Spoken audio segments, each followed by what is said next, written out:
Hey guys, so today I'm going to be setting up my June bullet journal. This month I decided to pick one of my favorite things as a theme, and I love grapefruits, grapefruit juice, anything grapefruit flavored. I'm a huge fan, so I thought this might be a cool theme. I've seen a lot of lemon and orange and citrusy themes before, but not really a grapefruit one, so it's pretty much the same thing but different colors. And I decided to go back to using my watercolors for this one, so I mixed up a very pale yellow to do the inner rind portion of the grapefruit. Just, yellow, white, and mix it together to find your perfect light yellow shade. And this is the perfect theme, you guys, honestly, for anyone who has shaky hands, because you really can't mess it up. If you're a bit out of the lines, then it's still gonna end up looking good and distinguishable of what you're going for. And for the outer skin of the grapefruit, I mixed together a red, white, and yellow to get this pale peachy color, and I think it looks really nice. I'm not the best at mixing colors quite yet. I find it to be quite difficult to find the perfect shade with mixing and knowing which colors are going to sort of beat out the other colors, so still definitely a trial and error. And then for the inner fruit portion, I went for a very dark red orangey color, and I think it ended up looking really, really nice. As you can see, you really don't need to be perfect with this. Just sort of slap it on there and it's going to look really, really cute and pretty. This one actually took me the longest out of all of my spreads, but I actually think it's my favorite one I've ever done. I just really like how fun and cute it ended up looking, and also not over complicated, pretty simple, with just the similar shape pretty much on each page. All you need to do is do a circle and add your fruit slices in the middle, and that's it. Pretty simple and really fun and relaxing to do.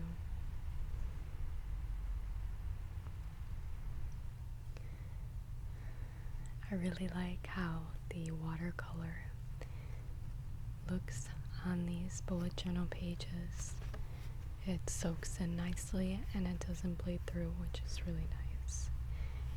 And you get a much nicer shading than with the Tombow brush pens and the Crayola Super Tips, obviously. The Super Tips are very hard to shade and get like an even look, but this watercolor, it's like a breeze to do it. And so after I finished all of the color, I used a hairdryer to dry it all off, and then I went in with my black pens to outline everything. I was on the fence about doing this. I think it looks good both ways. I like the very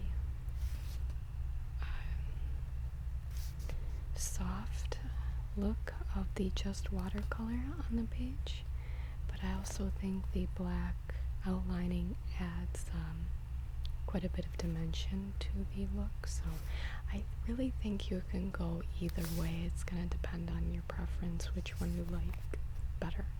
So, but I decided to just outline everything with the black. I used the size 2 micron pens to outline everything, and also add some couple of little extra lines on the rind to bring out a little more detail. I think you can also do it on the fruit part to add more dimension to the fruit, but I decided not to do that. Another potential option is to go in with the white jelly rolls and add even more sort of watery look to the fruit. I thought about doing that, but it was taking me a while to just do this, so I decided to skip on it. Maybe for next time if I do like a citrusy, fruity theme. And I kept it simple with the titles. I just used my super tips and added a outline sort of on the top of the word with the black micron pens. And this is my monthly spread now. I decided to center the grapefruits on the bottom of the calendar, sort of as a base, and then put the calendar on top of them. Same thing as the previous page, just the yellow and peach and reddish orange for the fruits. I suggest you mix up enough of each color beforehand, and then you're just ready to go. You really only need those 3 if you're going to be doing the sliced look like this. I also mixed up a more orangey color for the skin, but you'll see that on the next page. So for all of my spreads, I like to outline everything I want to do in pencil first. That way I know where everything has to go. So you see, I outlined my calendar so I knew where to stop coloring in grapefruits.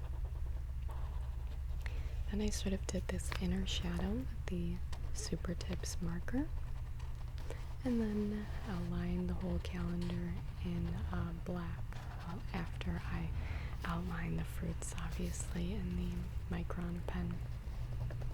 I had to clear the tip of the pen a couple of times because it would pick up the watercolor paint and clog it. I actually think I might need some replacement pens coming up because this one is getting a little bit tired.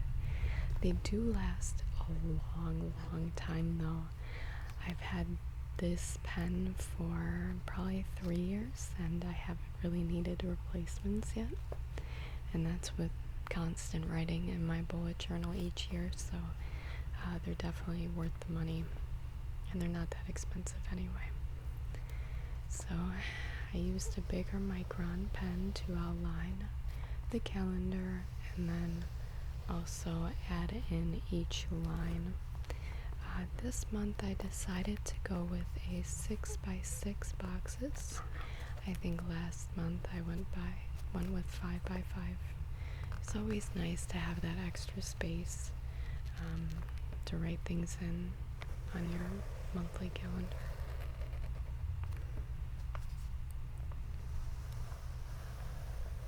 I really liked the cell look of last month, so I might do that again next month, but I just went with the standard boxes this time. And then did some vertical stripes to block out that May, the last days of May at the top there.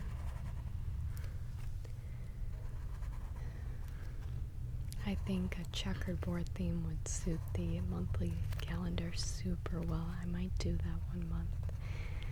I saw that Archer and Olive came out with an all black bullet journal. So you basically have to use jelly pens to write and do everything in it because the pages are black.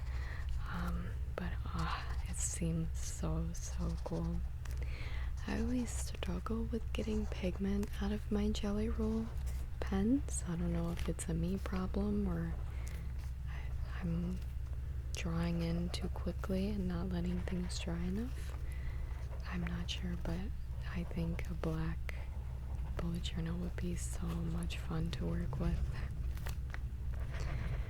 Alright, so that was the weekly spread. Now I'm moving on to my couple of trackers.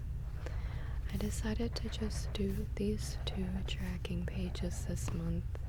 I still had some room on my to-do list from last month, so I'm just going to keep using that until I run out of space, which I'll probably run out of space in June and have to do one for July then. So this first page on the left is going to be my plant and hummingbird tracker. I'm not going to do a separate page for the hummingbird tracker. I just wanted to do that for last month. I've been having so many hummingbirds. I see them multiple times a day, and I'm really happy. I read that if you put your hummingbird feeders out consistently year after year, you'll end up getting more hummingbirds because they remember where they were born and where the good flowers and feeders are at, so they keep coming back year after year.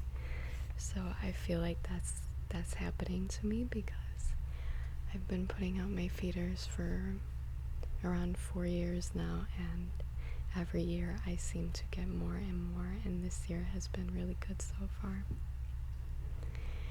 And my plants are doing well. I ended up replacing that poor butterwort that died because of solar lamp exposure. I'm sad that it had to go, but it was just a baby, so it wasn't a huge loss. I got a new one, so hopefully that one will stay alive. Wish me luck. All of my plants, well, all of my carnivorous plants are outside right now. I think I have a good spot for everything. I struggle a little bit with my Nepenthes pitcher plant because there isn't much shade available to put it in, and I had struggled a couple years with finding a good spot, but I think I have a good spot this year, so hoping for more pictures on that because I was a little bit dry on pictures for this year.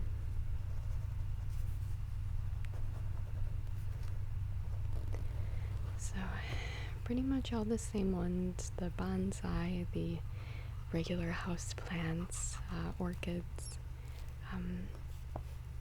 Venus flytrap, sundew, and pitcher, what is Sarracenia pitcher plant, butterwort, and my Nepenthes, and then hummingbirds on the bottom. I've been changing my hummingbird feeder every other day, and I think that's a good balance. It really hasn't been that hot yet. We've had some pretty toasty days, but not that bad so far. Once it gets up to around 90 degrees, 85, 90 degrees, then it probably should be changed every day. It can be a little bit of a pain because, it is an extra chore to do, but I feel like if you change it more often, your hummingbird feeder, then there's less mold, there's less cleanup to deal with, so it's just better to do it and then it's done with. And then my workout tracker, having the larger boxes, has been working out, so I'm sticking with it for this month. I just write the date of when I worked out at the top, and then that's it. I'm able to see everything in one and be able to have more room to write things down for sure.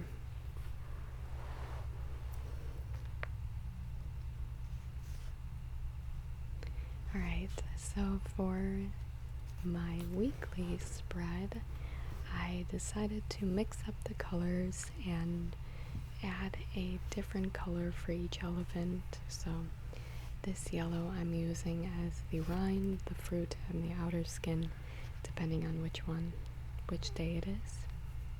I decided to just keep a small grapefruit as the backdrop for each day title. It's giving me a little bit less room for each day, but I don't know, I really like how this turned out, so I think it's gonna be worth it. I could always squeeze and cram things into the sides or write smaller to put everything into each day. Some color combinations looked better than others, but I like this remix, you know. Some of them kind of look like oranges, some of them look like lemons, maybe blood oranges. I don't really know what a blood orange looks like now that I think about it. I'm gonna have to look that up. But yeah, just a little fun mix up of grapefruit colors in all of these.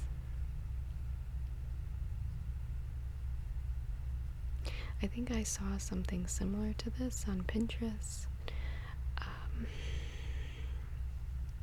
I do not remember. Sometimes it's hard to keep track of when you saw something, but I'm definitely not the first to do something like this. So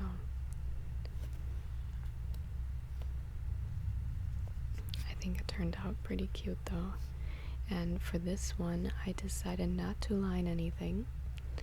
After I blocked in all of the colors and used my hair dryer to dry it out, I just went in with my calligraphy pen and wrote each date, month and day into each grapefruit like this.